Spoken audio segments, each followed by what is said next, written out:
बताएं क्या हुआ, क्यों स्ट्राइक की? यार चंगा भला कारोबार चल रहा है, तुसी बह गए आराम नाल आके, क्या हुआ है? जी बिस्मिल्लाह रहमान रहीम। सबसे पहले तो मैं ये बताना चाहता हूँ आप लोगों को कि माइक पास रखें, माइक पास रखें। पंजाब गवर्नमेंट जो है हाँ जी, ये भाई तो देखें। बुखलाहट का शिकार हो गई है। ठीक है। पहले तो हमें रोडों पे, हमारे ट्रकों को बाहर रोडों पे इजाज़त नहीं देते। इन्होंने पंजाब की पुलिस हमारे ऊपर मुसल्लत कर दी है। हाँ। हमारी गाड़ियों को हाँ, हमारी माइक माइक हमारी गाड़ियों को रोडों पे नहीं छोड़ रहे। हाँ। अगर आप हमारी गाड़ियों को रोडों पे नहीं छोड़ना चाहते, लेकिन हम काम तो नहीं करेंगे। हम अपनी गाड़ियां खड़ी तो कर सकते हैं ना। हमने अपनी गाड़ियां यहाँ पे ये वो जो अड्डे पे खड़ी कर दी अड्डों हैं। पे खड़ी कर दी है। हाँ। और जब तक हमारे मुतालबात हल नहीं होंगे, हम अपनी गाड़ियां नहीं निकालेंगे। मुतालबात किया, कौन से मुतालबात है भाई साहब? तो मुझे थोड़ा सा बता के आप मेन मुतालबात बताएं, कौन से ऐसे मुतालबात है, क्या होता है आपके साथ? अच्छा, हमारे मुतालबात यही है कि पहले इन्होंने, सबसे पहले तो चलान का मसला है। चलान हमें हुआ करते थे 500, 750, 1000। ये चलान हमारी हुआ करते थे। ओवरलोडिंग की 750 रुपये चलान थे, और बेल्ट सीट बेल्ट का 500 रुपये चलान था, और 1000 रुपये ये कोई लाइसेंस और 2 चीज़ें लगा के 1000 रुपये चलान करते थे। अब 1000 चलान का इन्होंने 15000 कर दिया है। 500 का चलान इन्होंने 5000 कर दिया है, और 1000 का चलान इन्होंने 10000 कर दिया। सबके साथ 1 0 इन्होंने बढ़ा दिया है। बिल्कुल ऐसा ही है। अब हमारी गाड़ियां, जब यहाँ पे हम अपनी गाड़ियाँ चलाते हैं, हमारा किराया होता है 10,000। अच्छा। ये हमारा चलान कर देते हैं 15,000। अच्छा, अब आगे से हम जो है ना, डीजल किस पे डाले? हाँ। टूल प्लाजा, टूल टैक्स, ये टोकन टैक्स, परमिट टैक्स, इतने टैक्स हम देते हैं। हमारी टैक्सों पे ये गवर्नमेंट चलती है। हम कहाँ से लेके आई ये पैसे? अपने जेबों से तो नहीं भर सकते हम। तो हमारी जो है ना, ये पंजाब हुकूमत को ये दरख्वास्त है कि हमारे मुतालबात हल करें। अगर आप नहीं, कहने के 10,000 आप देते हो, 10,000 किसको देते हैं? अड्डे को देते हैं आप 10,000? कि 10,000 आपके प्रॉफिट है रोज का? नहीं, अब हम जो है ना, बिलफर्ज करें एक फैक्ट्री को गाड़ी देते हैं, 10,000 रुपये हमारा किराया होता ठीक है। है। जब 10,000 रुपये किराया हम उनसे लेते हैं, हमारे चलान हो जाते हैं 15,000 के।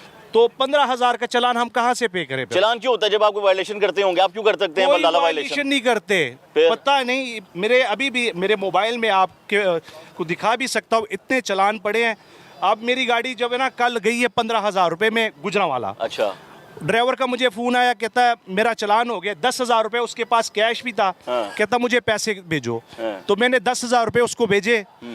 10 मिनट बाद उसका दोबारा फ़ोन आया, कहता है यार पैसे भेजो एक 10,000 रुपये। मैंने कहा मैंने अभी भेजा है। मेरा एक ज़हन ये था कि वो पैसे अभी तक नहीं पहुँचे। ठीक है। उसने कहा वो तो ख़त्म हो गए चलानों में। हाँ। अब 10,000 और भेजो। मैंने और चलान किए। 20,000 बढ़ गया आपको एक दिन का। तो इससे बेहतर है कि हम अपनी गाड़ियाँ खड़ी करें, क्योंकि चलाने का तो फ़ायदा ही आप नहीं है। गाड़ियां खड़ी कर देंगे तो लाहौर के अंदर सामान कहाँ से आ जाएगा? लोगों ने सब्जियां खानी है, दालें, अनाज खानी, कहाँ से खाएंगे?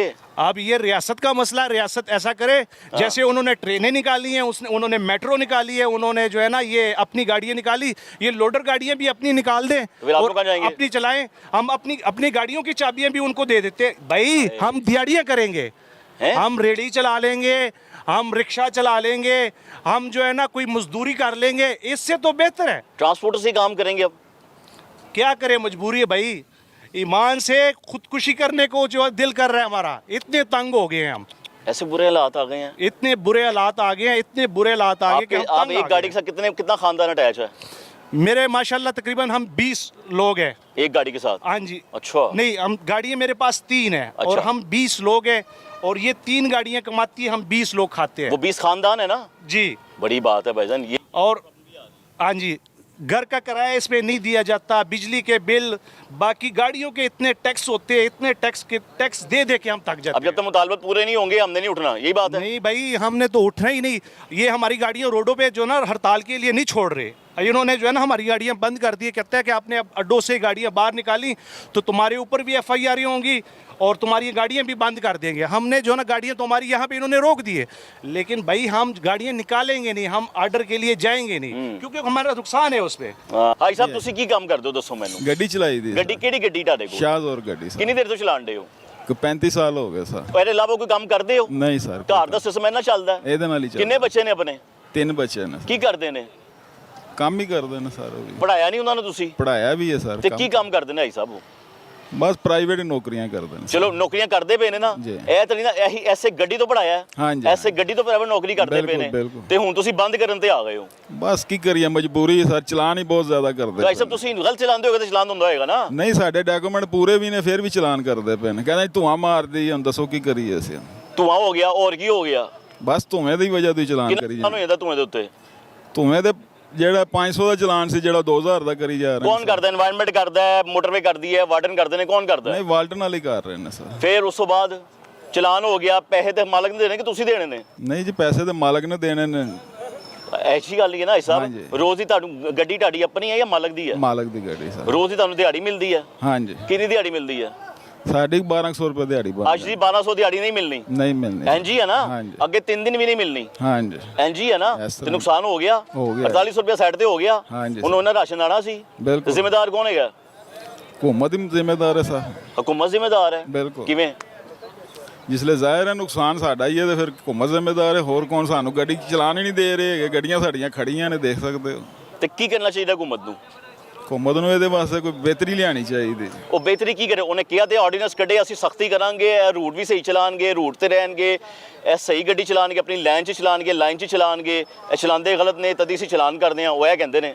ਉਹ ਨਹੀਂ ਸਰ, ਉਹਦੇ ਗੱਲ ਹੀ ਕੋਈ ਨਹੀਂ ਹੈਗੀ, ਉਹਦੇ ਸਿਰਫ ਧੂਏ ਦਾ ਹੀ ਚਲਾਨ ਕਰੀ ਜਾ ਰਹੇ ਨੇ। ਉਹ ਇਹੀ ਕਹਿੰਦੇ ਗਏ, ਨੂਜ਼ਲ ਵੀ ਚੇਂਜ ਨਹੀਂ ਕਰਾਈ ਉਹਨਾਂ ਨੇ, ਸਮੋਕ ਨੂਜ਼ਲ ਵੀ, ਉਹਦੀ ਬਾਅਦ ਤਾਂ ਫਿਰ ਚਲਾਨ ਕਰ ਛੱਡ ਦੇਣਾ ਭਾਈ ਸਾਹਿਬ। ਨਹੀਂ ਸਰ, ਬਸ ਧੂਆਂ ਦਿੰਦੀ ਤੁਹਾਡੀ ਗੱਡੀ? ਬਹਾਨਾ ਚਾਹੀਦਾ ਇਹਨਾਂ ਨੂੰ ਬਸ। ਗੱਡੀ ਉਂਝ ਠੀਕ ਹੈ, ਧੂਆਂ ਨਹੀਂ ਦੇ ਰਹੀ, ਬਹਾਨੇ ਨਾਲ ਕੰਮ ਪਿਆ। ਬਹਾਨੇ ਨਾਲ ਠੀਕ ਹੋ ਗਿਆ। ਭਾਈ ਤੁਸੀਂ ਆਓ, ਕੀ ਹਾਲ ਜੇ? ਮਾਈਕ ਉੱਤੇ ਕਰੋ, ਦੱਸੋ ਫਿਰ ਹੁਣ ਕੀ ਹਾਲਾਤ ਹੋਏ ਨੇ?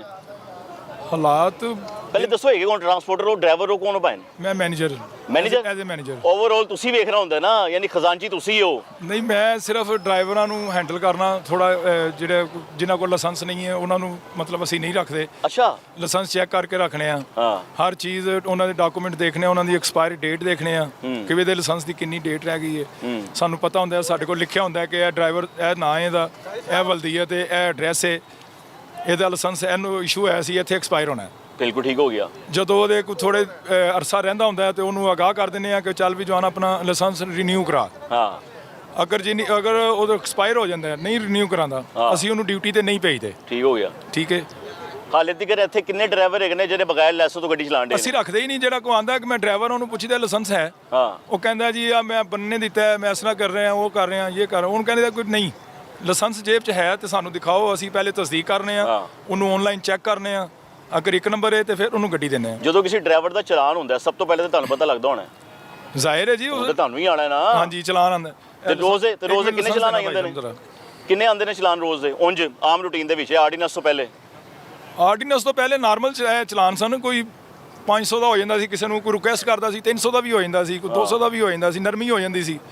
ਜਦੋਂ ਦਾ ਆਰਡੀਨੈਂਸ ਇਹਨਾਂ ਨੇ ਬਣਾਏ ਨੇ ਨਵੇਂ, ਡਰਾਈਵਰ ਇਤਨੇ ਕੁ ਪਰੇਸ਼ਾਨ ਹੋ ਗਏ ਨੇ। ਇਹ ਦੇਖੋ ਨਾ, ਇਹ ਡਰਾਈਵਰ ਦਾ ਲਾਇਸੈਂਸ ਹੈ, ਇਹ ਕਮ ਸੇ ਕਮ ਅੱਜ ਕੱਲ ਇਹ ਜਿਹੜਾ ਦੌਰ ਜਾ ਰਿਹਾ 25 ਤੋਂ 30 ਹਜ਼ਾਰ ਰੁਪਇਆ ਦੇ ਕੇ ਲਾਇਸੈਂਸ ਬਣਵਾ ਰਹੇ ਨੇ। 25-30 ਦਿੰਦੇ? ਜੀ ਸਰ, ਸਸਤਾ ਨਹੀਂ ਬਣ ਰਿਹਾ ਮੇਰੀ ਜਾਨ। ਇਹ ਸਸਤਾ ਸਰਕਾਰ ਦੀ ਫੀਸ ਨਹੀਂ ਹੈਗੀ? ਨਹੀਂ, ਫੀਸਾਂ ਟੈਕਸ ਬੜੇ ਜ਼ਿਆਦਾ ਲੱਗਦੇ ਨੇ। ਉੱਤੋਂ ਤਾਂ ਨਹੀਂ ਕੋਈ ਪੈਸੇ ਦੇਣੇ ਪੈ ਰਹੇ? ਇਹ ਡਰਾਈਵਰ ਜਿਹੜਾ ਲਾਇਸੈਂਸ ਬਣਵਾਉਂਦਾ ਹੈ ਆਪਣੀ ਜੇਬ 'ਚ ਲੈ ਕੇ ਰੱਖਦਾ ਹੈ। ਹਾਂ। ਹੁਕੂਮਤ ਪਾਕਿਸਤਾਨ ਦੇ ਰਿਕਾਰਡ ਦੇ ਵਿੱਚ ਕੰਪਿਊਟਰ ਵਿੱਚ ਐਂਟਰ ਹੋ ਜਾਂਦਾ। ਐਂਟਰ ਹੋ ਗਿਆ? ਇਹ ਹਿੱਸਾ ਬਣ ਗਿਆ ਹੁਕੂਮਤ ਪਾਕਿਸਤਾਨ ਦਾ। ਬਿਲਕੁਲ ਲੀਗਲ ਹੋ ਗਿਆ ਨਾ, ਰੈਗੂਲੇਟ ਹੋ ਗਿਆ ਕਿ ਇਹ ਡਰਾਈਵਰ ਹੈਗਾ। ਪਾਕਿਸਤਾਨ ਬਾਰਡਰ ਲਾਈਨ ਤੋਂ ਅੰਦਰ ਜਿੱਥੇ ਵੀ ਤੁਸੀਂ ਕੰਪਿਊਟਰ ਮਾਰੋਗੇ, ਇਹਦੇ ਨਾਂ ਦਾ ਤੁਹਾਨੂੰ ਉਸੇ ਵੇਲੇ ਸ਼ੋ ਹੋ ਜਾਏਗਾ ਕਿ ਵੀ ਇਹ ਪਾਕਿਸਤਾਨੀ ਡਰਾਈਵਰ ਹੈ।